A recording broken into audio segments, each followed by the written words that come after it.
Welcome back to the channel, The Unconventional Trainer. My name is Jim, and we're on the Fit at 60 program right now.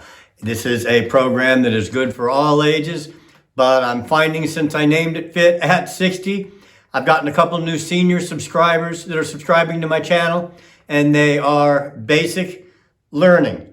So we're going to take this in some extreme detail. I'm going to slow it down for you guys. My last video, even my father said, was a little rushed, looked like I was on amphetamines or something. And it's just because I was pumped full of pre-workout and excited about the new format. So we're going to slow it down, give you a little more detail from now on, and let's get right into it. First exercise is going to be resistance machine chest press. We are doing our push routine today. And on a push routine, you always start with the largest muscle closest to the heart is how I like to do it. And we're going to work out from the heart, which is the chest, up to the shoulders, get that blood flowing up there, and then finally get that blood flowing down a little lower to the triceps. Right now, it's the chest resistance press. Pick your own machine. If you've got a gym membership and your gyms are still open, lucky you, but pick anything that says chest press flat that you can sit on and push out, because that's what we're going to do. We're going to push straight out, similar to a bench press, but I don't like coming in the gym cold, throwing on weight, wasting a couple of sets getting warmed up, and then throwing some heavier weight on there. Let's go to a machine that kind of takes some of the injury factor out of it. Start with a little lighter weight than you would normally use on that press machine, but hit some resistance. Make it to where you feel it on that 8th, 9th, 10th rep. We're going to go anywhere between 8 and hopefully up to as much as 15 reps on this exercise.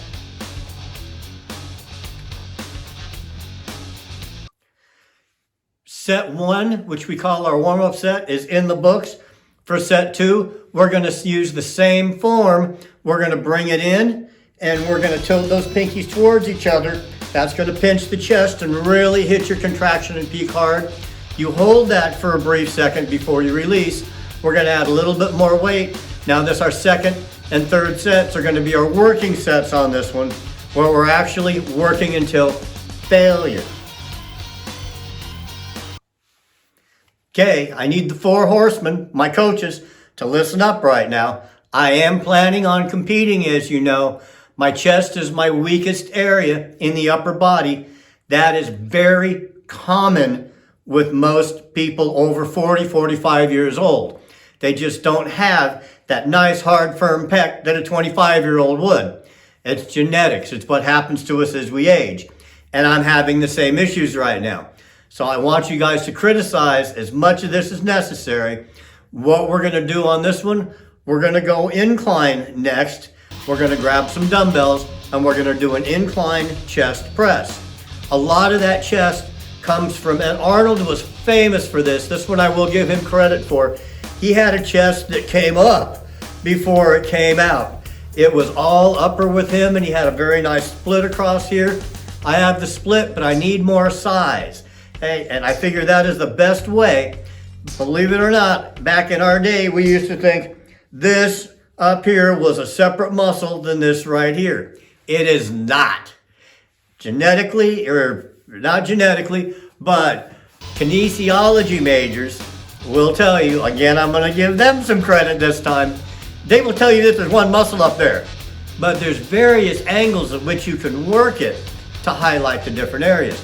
We're coming from up here out, so we're going to work the incline chest press with the dumbbells, gradually going up in weight and lower in repetitions.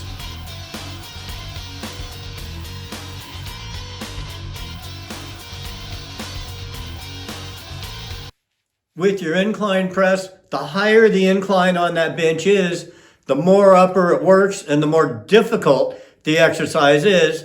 There comes a point though where you start throwing deltoids into it. We don't want that, so we want to make sure that we isolate away from that and isolate all of the pressure into this area between the N and the S on the shirt right here. You're going to see it fold in and crease every time I do one of these sets. What we're going to do now is take those same dumbbells, turn them this way and bring them together, close grip to the chest and squeeze as we come out.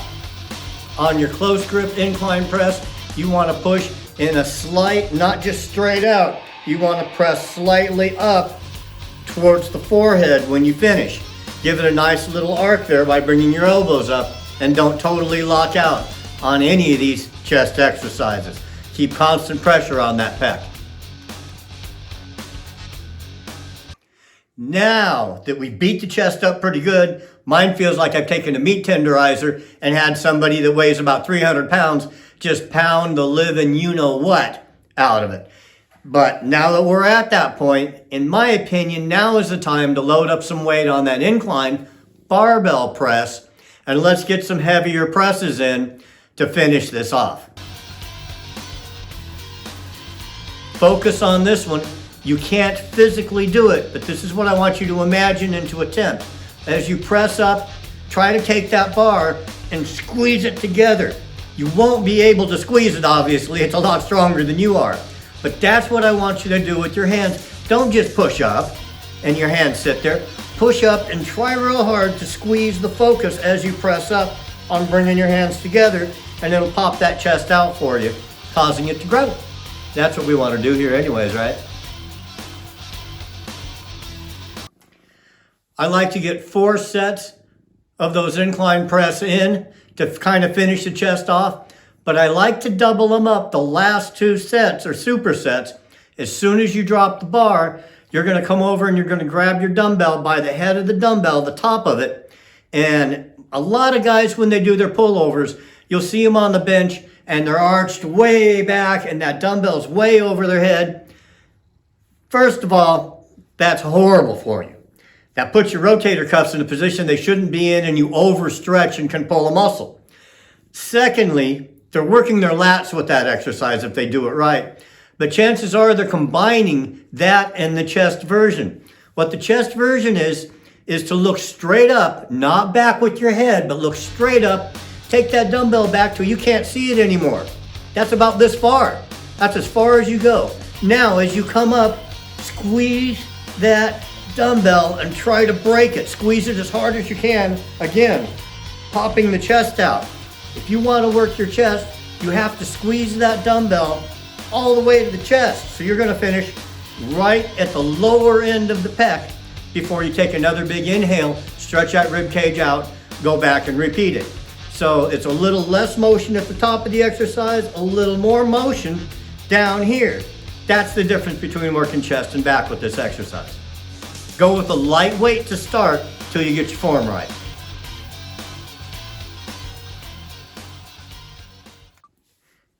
That's it for this particular version of the chest routine.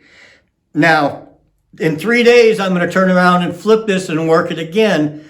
But instead of going heavy on the incline side, it's going to be 3 exercises of flat with a finish with the incline. Because we worked a lot of incline on this one to get that chest to pop up for here. To work the overall chest, we want to go more flat with it. So you're going to see a lot more flat type exercises on the next round of chest from me. That's the way this program is designed to work.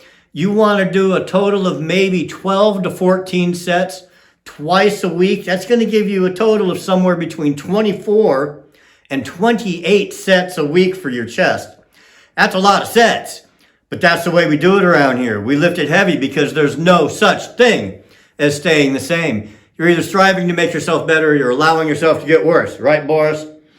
Okay, again, as normal, you're going to see the video up here that I want you to see over this shoulder, and I'm going to show you a little blue man on the other side. If you haven't already subscribed to my channel, please do that. Give the videos a thumbs up, like, and ring the bell. All of that helps my analytics with YouTube, and they eventually will start supporting me a little bit. I'm trying to do this project all on my own, but the more those analytics curve up by you guys doing those things for me, the more attention I get from YouTube. All right, so please do that for me. I'll continue to pump these out, and if you want to check on the weekly progress, make sure you turn into my Instagram, which is going to be the_unconventional_trainer.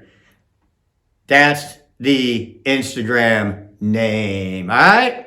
So roll my title screen. I got shoulders to do.